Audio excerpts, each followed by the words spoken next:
এই রেসিপিটা শেয়ার করার সময় আমার হাজব্যান্ড আমাকে বলছিল যে এই রেসিপিটা অন্তত বাদ দাও, এটা শেয়ার করতে হবে না। আমি অবাক হয়ে তার দিকে তাকিয়ে জিজ্ঞেস করলাম যে কেন? সে আমাকে বলে যে তুমি তো তোমার সব সিক্রেট রেসিপি শেয়ার করে দিচ্ছ। মানে বুঝেন অবস্থা। এটা আমার দই জমানোর একটা সিগনেচার রেসিপি বলতে পারেন, হৃদয় ফেরদৌস খান চ্যানেলের স্পেশাল রেসিপি।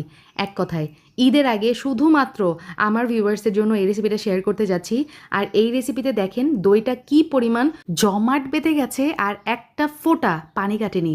হৃদয় ফেরদৌস খান চ্যানেলের সিগনেচার আইটেম মাত্র 30 মিনিটে দই জমানোর নিনজা টেকনিক শিখে রাখুন, ইনশাল্লাহ কাজে লাগবে। আগের তৈরি দই দেখতেই পাচ্ছেন হাঁড়িতে কতটুকু রয়ে গেছে, প্রায় হাফ কাপের মতো। তো সেখান থেকেই আমি দইটা উঠিয়ে রাখছি। আর বাদ বাকি যতটুকু হাঁড়িতে লেগে আছে আমি এখন যেটা করব, আমার হাত ওয়াশ করে, হ্যান্ড ওয়াশ করে খুব সুন্দর করে হাঁড়ির মধ্যে আমি হাত দিয়ে চারিদিকে এই অবশিষ্ট দইটা লাগিয়ে নিয়েছি। খেয়াল করেছি নিশ্চয়ই আমি কিভাবে কাজটা করেছি। তো এই দইয়ের হাঁড়িটা একটা সাইডে রেখে দিচ্ছি।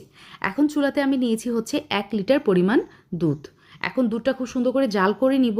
বলক ওঠার পরে যখন 2 মিনিট জাল হয়ে যাবে, একটা বাটিতে 1/3 কাপ আমি চিনি নিয়েছি, মানে 1 কাপ চিনি 3 ভাগের 1 ভাগ যাকে বলে।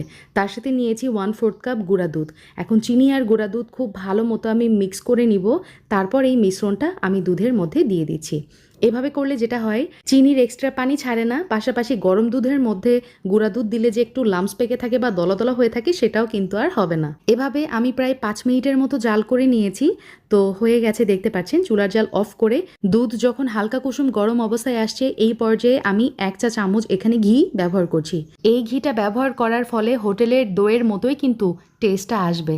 বাজারের যে প্যাকেটজাত দুধ আমরা খাবারে ব্যবহার করি সেখান থেকে আগেই কিন্তু ক্রিমটা উঠিয়ে নেওয়া হয়। তো এই ঘিটা দিলে টেস্ট এবং স্মেলের ব্যালেন্স খুব ভালো হয়। যেই মিষ্টি দইটা আমি আগে উঠিয়ে রেখেছিলাম সেটা পাতিলে দিয়ে সব কিছু আবারও খুব ভালো মতো মিক্স করে নিতে হবে।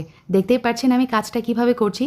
এখন ওই সেম আগের হাঁড়িতেই আমি এই মিষ্টি দইয়ের মিশ্রণটা ঢেলে দিলাম। এখন যেটা করব, এই স্টেপটা মোস্ট ইম্পর্ট্যান্ট, একটা মোটা তলযুক্ত আমি কড়াই নিয়েছি আর এর মধ্যে দুধের হাঁড়িটা মানে দইয়ের হাঁড়িটা আমি বসিয়ে দিলাম। চুলার জালটা অন করে দিব আর ঢাকনা দিয়ে আমি এটা জাল করে নিব 30 মিনিট। আর এই যে দেখেন চুলার টেম্পারেচার থাকবে এরকম, একদম নিভু নিভু আঁচ থাকবে। তো এইভাবে আমি 30 মিনিট জাল করে নিয়েছি। চুলার জালটা অফ করে দিলাম। দেখতেই পাচ্ছেন এই যে ওপরে কেমন বাষ্প ক্রিয়েট হয়েছে। তো এটাই আমি চাচ্ছিলাম। এখন একটা মোটা টাওয়াল দিয়ে আমি জাস্ট ঢেকে রাখবো। এভাবেই নর্মালি ঢেকে রাখবো, আর কিছু করতে হবে না।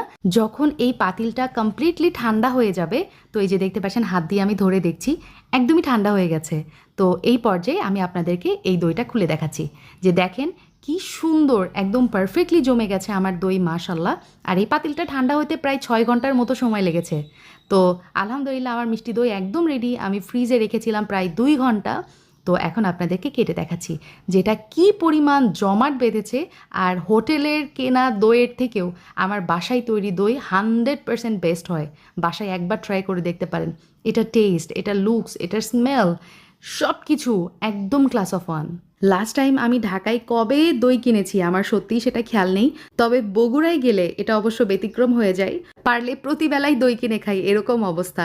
তো আজকের আমার রেসিপি ভালো লাগলে please give me a Thums up. ইনশাল্লাহ আবার দেখা হবে খুব শীঘ্রই। সেই পর্যন্ত সবাই ভালো থাকবেন। আল্লাহ হাফিজ, আসসালামু আলাইকুম। আর সবাইকে জানাচ্ছি অগ্রিম ঈদের শুভেচ্ছা।